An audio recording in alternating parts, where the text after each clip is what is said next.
വരുന്ന നിയമസഭാ ഇലക്ഷനിൽ ഹരിയാന സംസ്ഥാന ഭരണം കോൺഗ്രസ് സർക്കാർ നേടുമെന്ന് സർവേ റിപ്പോർട്ട്. സെപ്റ്റംബർ മാസത്തിലാണ് ഹരിയാനയിലും ജമ്മു കശ്മീരിലും നിയമസഭാ ഇലക്ഷൻ നടക്കുന്നത്. ബിജെപി സർക്കാർ വലിയ ഭരണവിരുദ്ധ വികാരം നേരിടുമ്പോൾ വൻ തിരിച്ചുവരവാണ് കോൺഗ്രസ് മുന്നണി ലക്ഷ്യമിടുന്നത്. കർഷക സമരങ്ങളുള്ള കേന്ദ്ര സർക്കാരിന്റെ മോശം സമീപനവും ഗുസ്തി താരങ്ങളുടെ സമരവും ബിജെപി സർക്കാരിന് വെല്ലുവിളിയാണ്.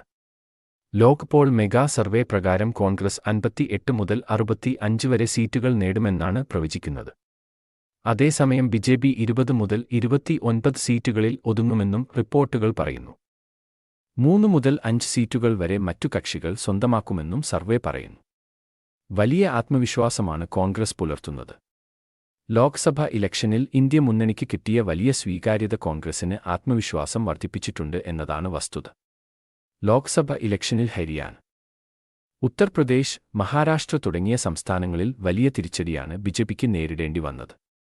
അതിനാൽ തന്നെ ഇരു പാർട്ടികളും ഗൗരവത്തോടെയാണ് വരുന്ന നിയമസഭ ഇലക്ഷനെ നോക്കിക്കാണുന്നത്. ഒക്ടോബർ 4-നാണ് ഹരിയാനയിലെയും ജമ്മു കാശ്മീരിലെയും വോട്ടുകൾ എണ്ണുന്നത്.